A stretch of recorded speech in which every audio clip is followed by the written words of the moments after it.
Hey guys, it's Moonlighter back with another movie review. And today we're going to be looking at the new movie called The Bad Batch.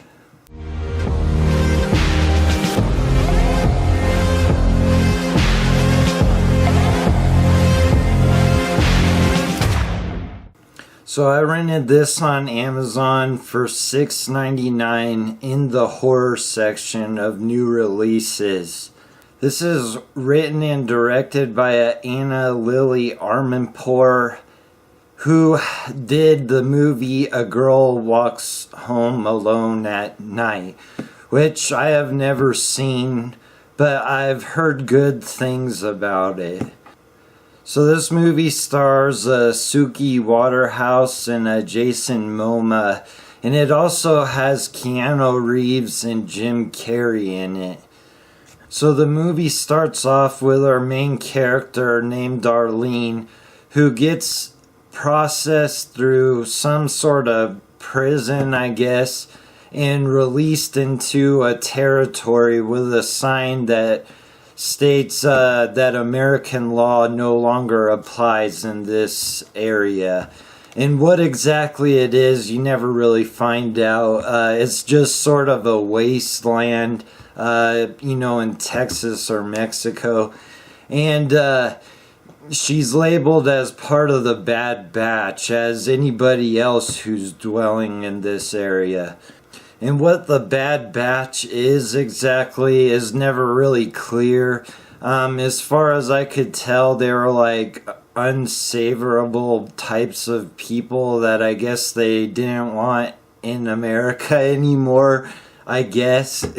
So shortly after she gets dropped off in this wasteland, she's picked up and captured by some cannibals that live in a community of people that live off of eating people.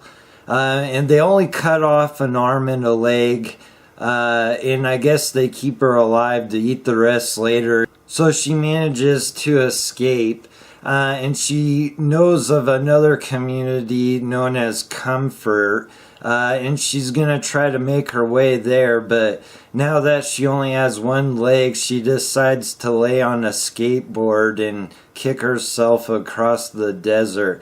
And this is when she's picked up by Jim Carrey's character, who's, a traveling bum. And anyway, he takes her there. Then the movie jumps ahead 5 months, and she now has a prosthetic leg and a handgun, and she decides she's gonna go back to this community of cannibals, I guess, to get revenge. She finds a mother and daughter rummaging through a trash pile and decides to kill this mother, even though she wasn't even one of the people that ate her. But she does this in front of the daughter and decides to take the daughter with her. And when she returns to this community of Comfort, the kid somehow gets taken by Keanu Reeves' character, who runs this community, and I guess feeds the people acid when he feels like it. The main character then ends up meeting Jason Momoa's character, and she tries to help him find his daughter, and it sort of turns into like some kind of love story, I guess. So I don't have anything good to say about this movie. If I wouldn't have paid $6.99 to rent this with the intention of making a review of it, I would not have sat through this. I did shut it off after an hour. I was hoping it was almost ending, so I paused it to see how long was left, and I still had another hour, so I decided I'd been through enough for one sitting, and I had to finish the movie later. I think the main problem, or the biggest problem with this movie, is the story is pretty incoherent. And the character's behavior made no reasonable sense to me. I couldn't believe it turned into a love story between this girl that killed this little girl's mom in front of her, and she decides she wants to develop a relationship with the father. And I mean, it wasn't even clear if he even knew that she did that. I mean, the daughter did, but the daughter didn't say much, so I guess that was okay with him. I don't know.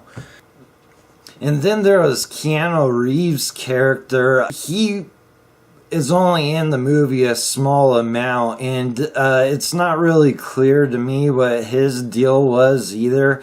I guess he can produce LSD, and that makes him the leader of this community. Anytime he had any sort of dialogue in this movie, I mean, I just found it completely idiotic. Well, there was a part in the movie where he has a conversation with the main character, and he's like asking her what she thinks happens to shit after it comes out of her. I mean, it was mind-numbingly dumb writing. I couldn't stand most of the movie. And a couple smaller things that bothered me about this movie is it is full of obnoxious music. I guess to build emotion in you while you're watching it. I'm not a big fan of music being played in movies. I mean, I'm sure there's some movies where I find it enriching, but this movie is not one of them. And even from the beginning, they're like playing Ace of Base. All she wants is another baby while she's getting her arm and leg cut off.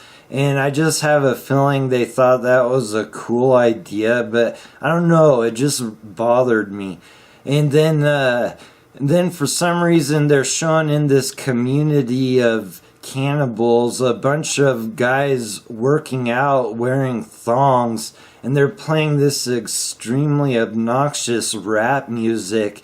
And I guess they were like trying to build a sense of this community, but it really didn't add anything, because other than that, all you see are like abandoned buildings and garbage, but you never see any of these people again other than that one scene where there's this rap music playing.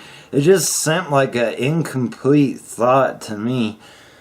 So my final thoughts on this movie is it is one of the most obnoxious movies I've seen in some time. It definitely failed to build on any specific concepts, and I just really couldn't stand any of the writing for this movie. I thought it was complete garbage. And I just find it amazing how a movie like this has this kind of budget and cast and gets made. It baffles me.